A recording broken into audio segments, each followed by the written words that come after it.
Some people grow up knowing they matter. Others learn early that they don't. Daniel Carter learned it slowly over time, in ways that never felt dramatic enough to complain about.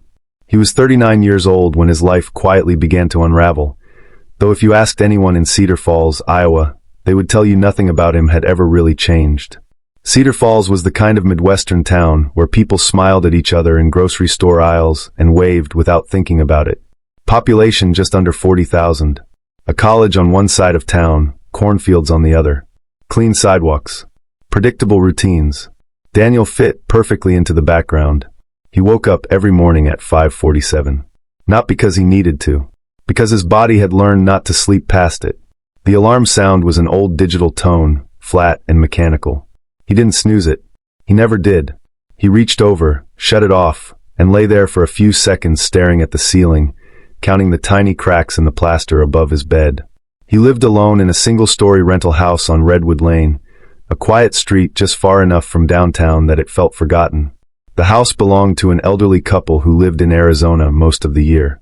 They liked Daniel because he paid rent on time and never complained. Inside, the house felt temporary, like someone passing through. The walls were painted a dull off-white. The furniture was mismatched. The couch sagged slightly in the middle. The kitchen table had one chair, even though there was room for 4.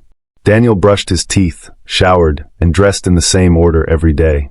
Dark jeans, plain shirt, work jacket, depending on the weather.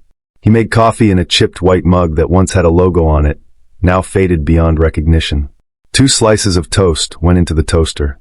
No butter, no jam. He stood at the counter while eating. He didn't turn on the TV. He didn't play music. Silence felt easier. At 6:25, he locked the front door, tugged the handle once to make sure it was secure, and walked to his car. A gray sedan that blended in with every other car on the street. At 6:58, he clocked in at Cedar Falls Middle School. Daniel Carter was the school's maintenance supervisor. Officially, that meant he oversaw building repairs, safety checks, and custodial coordination. Unofficially, it meant he fixed problems before anyone else noticed them. A locker that jammed. A ceiling tile stained from an old leak. A bathroom door that didn't close properly. Teachers appreciated him because he didn't ask questions. Administrators liked him because he didn't draw attention. Students barely knew he existed. He walked the halls with a set of keys clipped to his belt, the metal clinking softly as he moved. He kept his head down, eyes scanning for issues most people ignored. A crack in the floor tile. A loose handrail. A flickering light. Daniel carried a small notebook in the inside pocket of his jacket. It wasn't a journal. There were no dates. No personal thoughts. Just short observations written in neat, careful handwriting. The guidance counselor eats lunch alone on Wednesdays. Locker 217 smells like cigarette smoke. Janitor stays late even when not scheduled. Daniel didn't know why he wrote these things down. He never reread them. He just noticed things, and writing them felt like a way of proving they had existed. Most people didn't notice Daniel. That wasn't something he complained about. It was just a fact. Daniel had been married once. Her name was Emily Carter. She was 37 years old now, lived in Waterloo, Iowa, and worked as a dental hygienist at a private practice off Highway 20. They met when Daniel was 28 and Emily was 26. A friend's barbecue. Late summer. Plastic chairs and warm beer. Emily liked that Daniel was quiet. At first. He listened more than he talked. He remembered small details. He never tried to impress anyone. They married 2 years later in a small ceremony at a local park. Nothing fancy. No drama. The marriage didn't explode. It faded. Emily tried to talk about feelings. About the future. About plans. Daniel listened. Nodded. Said very little. He didn't know how to explain what went on in his head. The numbness. The distance. The way emotions felt muted, like sounds coming through a wall. 3 years before he disappeared, Emily finally said what she'd been holding back. I feel like I'm married to someone who's already gone. Daniel didn't argue. He didn't fight for the marriage. He didn't beg. He just signed the papers and moved out. After the divorce, he stopped correcting people when they forgot his name. Stopped attending staff potlucks. Stopped returning casual texts. He still showed up to work. Still did his job. But something inside him had folded in on itself. 2 months before everything ended, Daniel received a written warning from the Cedar Falls School District. The issue was minor on paper. A security camera near the east stairwell had been malfunctioning for several weeks. The east stairwell connected the second floor to a side exit rarely used after hours. It was the only blind spot in the building. Daniel had noticed the camera the first week it failed. He had written it down. Camera east stairwell, not recording. He meant to report it. He didn't. No one asked him why. The warning went into his file. He signed it without comment. The principal, Linda Harris, 52 years old, busy and image-focused, didn't push the issue. They both moved on. On a rainy Thursday evening in October, the school stayed open late for parent-teacher conferences. The halls were louder than usual. The parking lot full. Fluorescent lights reflected off wet pavement. Daniel stayed late to lock up, the way he often did. At 8:42 that night, Rachel Morrow never made it to her car. Rachel was 29 years old. A substitute teacher. New to the district. She lived alone in a small apartment near downtown Cedar Falls and was trying to save money to go back to school full-time. She was found the next morning at the bottom of the east stairwell. Her neck was broken. Police ruled it an accident within 48 hours. No witnesses. No signs of a struggle. No usable camera footage. Daniel gave his statement calmly. He described the stairwell with precise detail. The loose step. The chipped paint. The light that flickered when it rained. Detective Mark Holloway noticed that. Holloway was 47 years old, divorced, and running on 4 hours of sleep most nights. 22 years on the force had taught him when something fell off. Daniel knew too much, but knowing wasn't proof. The case was closed. 3 weeks later, Daniel Carter didn't come to work. At first, no one worried. By the end of the day, someone checked his house. His car was in the driveway. The front door was unlocked. Inside, everything looked normal. Phone on the table. Wallet beside it. Coffee mug clean in the sink. The bed hadn't been slept in. The notebook was gone. Daniel Carter had vanished. Quietly. Just like he lived. When Daniel Carter didn't show up to work the next morning, no one panicked. Maintenance staff occasionally took sick days. Daniel rarely did, but that fact alone wasn't alarming. By noon, though, Linda Harris, the principal, noticed something she couldn't quite explain. Daniel hadn't called. He hadn't emailed. He hadn't left a note. That wasn't like him. Linda was 52 years old and had spent most of her career managing appearances. Test scores. Parent complaints. School board optics. Daniel had always been reliable in a quiet, almost invisible way. By mid-afternoon, she asked Thomas Reed, the head janitor, to check on Daniel's house. Thomas was 61 years old, gray-haired, slow-moving, and had worked at the school longer than anyone else. He knew Daniel better than most, though better was a relative term. Thomas drove to Redwood Lane after his shift ended. Daniel's car was in the driveway. That was the first thing that made Thomas pause. Daniel never left his car behind. Thomas knocked on the door. No answer. He knocked again, louder. Still nothing. When he tried the handle, the door opened. Inside, the house smelled clean. Almost too clean. Like it had been left untouched for days.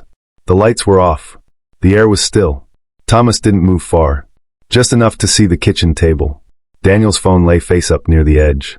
His wallet sat beside it, slightly open. Thomas backed out and called the police. Detective Mark Holloway arrived just after 6. He stood in the doorway for a long moment, hands on his hips, taking in the scene. No signs of a struggle. No overturned furniture. No blood. Holloway noticed details most people wouldn't. The coffee mug in the sink was clean, placed carefully upside down. The trash can was empty.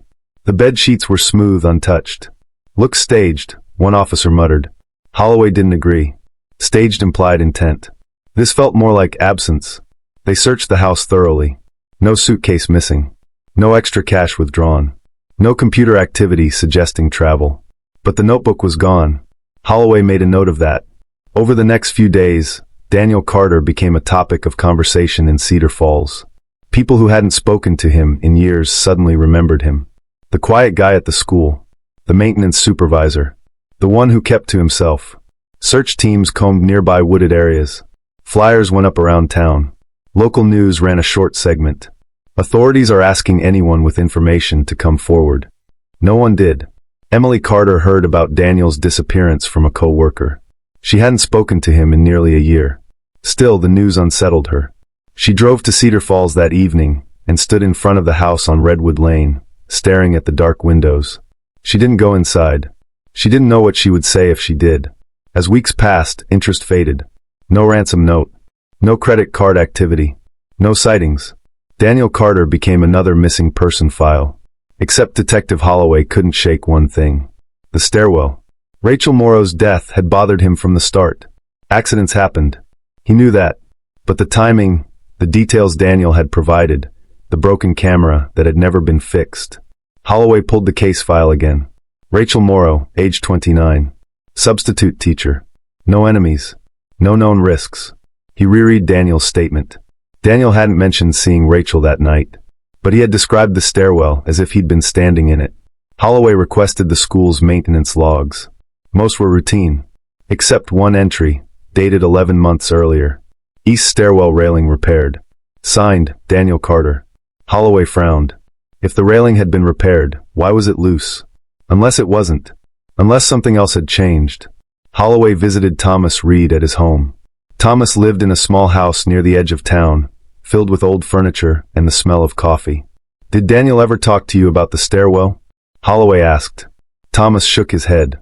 Daniel didn't talk much at all, he said. But he noticed things. What do you mean? He noticed when people were tired, when they were sad, when something felt wrong. Just didn't say anything about it. Holloway wrote that down. Months passed. Winter came and went. Daniel Carter remained missing. Until the school renovation. Cedar Falls Middle School had been scheduled for minor renovations for years. Budget delays kept pushing it back. When work finally began, contractors started opening walls that hadn't been touched in decades. On a Tuesday morning in April, 2 workers removed a panel near the east stairwell. Behind it was a narrow crawl space. At first, they thought it was storage. Then they smelled something. Police were called. Holloway arrived and immediately knew. Inside the crawl space were human remains, along with a jacket and a notebook. The remains were identified as Daniel Carter, age 39, missing for 6 months. Cause of death was ruled self-inflicted blunt force trauma. The medical examiner concluded Daniel had struck his head repeatedly against the concrete wall. Holloway didn't focus on the body. He focused on the notebook. The notebook was filled, not just with observations, with guilt. Page after page, written in the same careful handwriting. He read it slowly. I noticed the camera was broken. I fixed the railing last year. It wasn't loose. I moved the warning cone. I didn't think it mattered. I thought someone else would handle it. I saw her walking toward the stairs. I didn't say anything. They think it was an accident. She didn't deserve it. I can't undo it. I thought disappearing would be punishment. But no one noticed. Holloway closed the notebook. Rachel Morrow hadn't been pushed. She hadn't been attacked. She had fallen because the conditions were made dangerous. And Daniel had known. Not through malice. Through indifference. The school district quietly updated the incident report. Rachel Morrow's death was reclassified as a preventable accident caused by negligence. No charges were filed. Daniel was already dead. Emily attended Daniel's memorial alone. 22 people showed up. Some from the school. A few neighbors. No speeches lasted more than a minute. Emily stood at the back, listening. She thought about all the times she'd tried to reach him. All the times she'd asked if he was okay. And all the times he'd said nothing. Detective Holloway closed both cases. But one thought stayed with him. Daniel Carter hadn't disappeared because he wanted to escape. He disappeared because he believed he already had. After the remains were identified, Cedar Falls reacted the way small American towns usually do. Quietly. Carefully. With discomfort. The school district released a short statement. It expressed sympathy for both families. It avoided blame. It emphasized tragedy and healing. No press conference followed. Rachel Morrow's parents were notified first. They lived in Des Moines, Iowa. Her father, William Morrow, was 62 years old, retired from a career in insurance. Her mother, Susan Morrow, was 60 years old, a part-time librarian who still kept Rachel's childhood bedroom exactly the way it had been. When Detective Holloway sat at their kitchen table, he chose his words slowly. He explained the accident again. He explained the negligence. He explained Daniel Carter's role. Susan listened without interruption. Her hands were folded tightly in her lap. William stared at the wall behind Holloway, nodding occasionally, as if the explanation was happening somewhere else. When Holloway finished, Susan asked one question. Did he mean to hurt her? Holloway paused. No, he said honestly. I don't believe he did. Susan nodded. That makes it worse, she said quietly. Emily Carter returned to Cedar Falls a week after the memorial. She asked to see the house on Redwood Lane. The police had already cleared it. Nothing had changed. Emily walked slowly through each room. She noticed things she hadn't before. The single chair at the table. The empty walls. The absence of personal photographs. Daniel had erased himself long before he disappeared. In the bedroom, she sat on the edge of the bed and cried for the first time since the divorce. Not because she missed him, but because she realized how alone he must have been. Detective Holloway requested permission to review Daniel's employment records in detail. The district hesitated, but complied. Performance reviews described Daniel as dependable, quiet, efficient. One phrase appeared repeatedly: low engagement. Holloway spoke with co-workers. Teachers said Daniel was polite. Custodians said he worked hard. Administrators said he caused no problems. No one said they knew him. Thomas Reed admitted something he hadn't said before. There were nights Daniel stayed late even when there was no reason, Thomas said. Just sat in his office. Lights off. Like he didn't want to go home. Holloway asked why Thomas never asked about it. Thomas shrugged. Didn't seem like my place. The school quietly sealed the crawl space again. No plaque was installed. No announcement made. Students returned. Teachers adjusted. Life continued. Rachel Morrow's desk was cleared. Her name removed from schedules. Her apartment lease ended. Her belongings were boxed and sent to her parents. Another absence. Holloway reread the notebook one final time before it was archived. He noticed something he hadn't before. Early entries focused on objects. Later entries focused on people. And near the end, the entries changed again. I don't know if I exist outside of what I fix. I think being seen is dangerous. I think being invisible is safer. Holloway closed the notebook and leaned back in his chair. Daniel Carter hadn't been angry. He had been empty. Emily returned to Waterloo and resumed her routine. Work, home, sleep. But something had shifted. She began noticing people the way Daniel had. The quiet ones. The overlooked ones. She didn't know why. She just couldn't stop. Rachel Morrow's parents filed a civil claim against the school district. It was settled quietly out of court. The amount was undisclosed. No wrongdoing was publicly admitted. Daniel Carter's name was not mentioned. Months later, Holloway ran into Thomas Reed at a diner on Main Street. Thomas looked older. I think about him sometimes, Thomas said. Daniel. What about him? Holloway asked. I wonder if anyone ever really saw him. Holloway didn't answer. Cedar Falls moved on. The house on Redwood Lane was rented to a new tenant. The east stairwell was repainted. Cameras replaced. Students passed through without knowing what had happened there. And Daniel Carter became a name people vaguely remembered. If they remembered him at all. Spring turned into summer in Cedar Falls, Iowa. The air warmed, the cornfields outside town grew tall, and life returned to a predictable rhythm.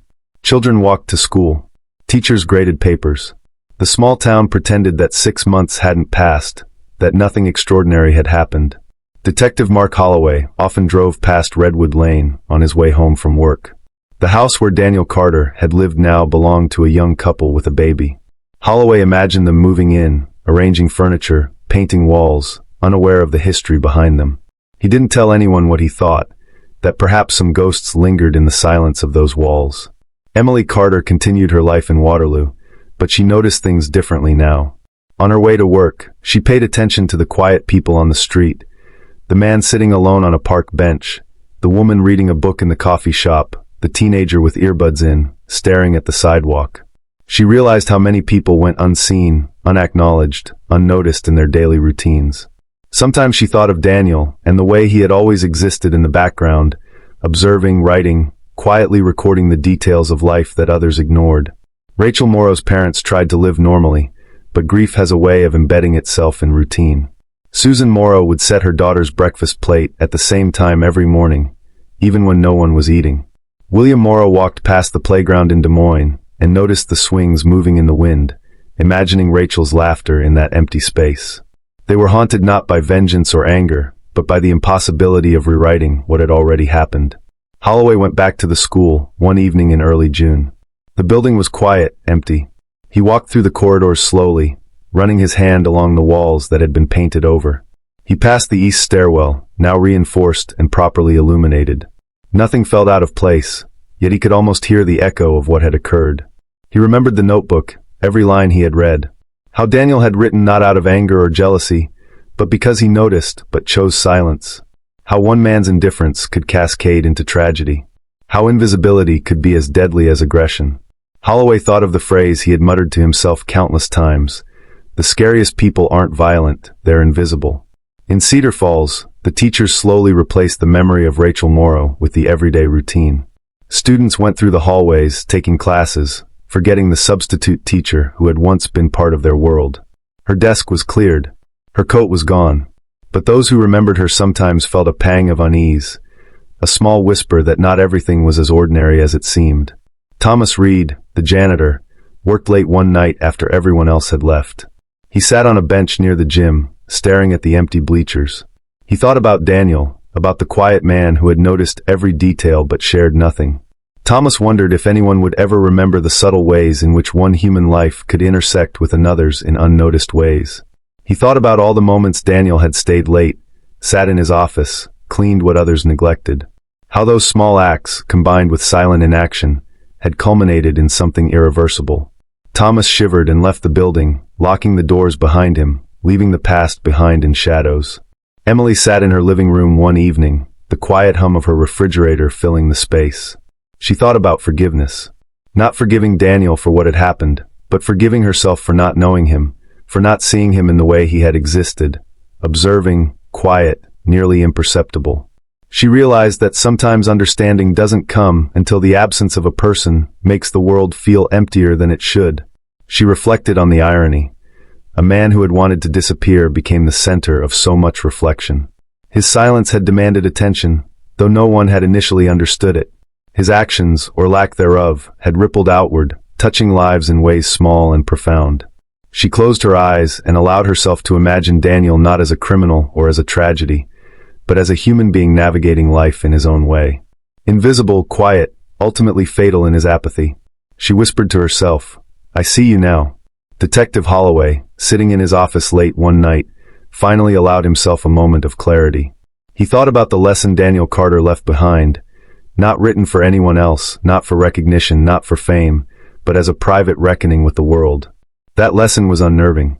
That lesson was human.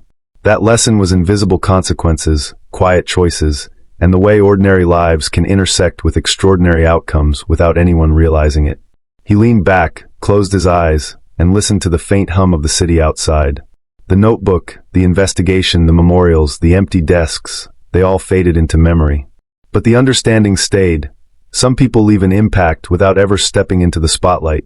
Some disappear, and the world only feels their absence long after. Time went on. Life continued. The cornfields grew and were harvested. Children aged. Teachers retired. Emily continued to notice the overlooked and the quiet, hoping to remember them before they disappeared. Rachel Morrow's parents slowly rebuilt their routines. Holloway moved on to new cases, always carrying the echo of one man's quiet choices in the back of his mind. Daniel Carter became a name in police files, a memory in the town, a lesson in human behavior. But more than that, he became a quiet reminder. Life is fragile, and the smallest acts of observation, attention, or inaction can have consequences that echo further than anyone can imagine. Some people don't disappear because they want to be found. They disappear because they already weren't. And sometimes it takes months, even years, for the world to realize they were ever there at all.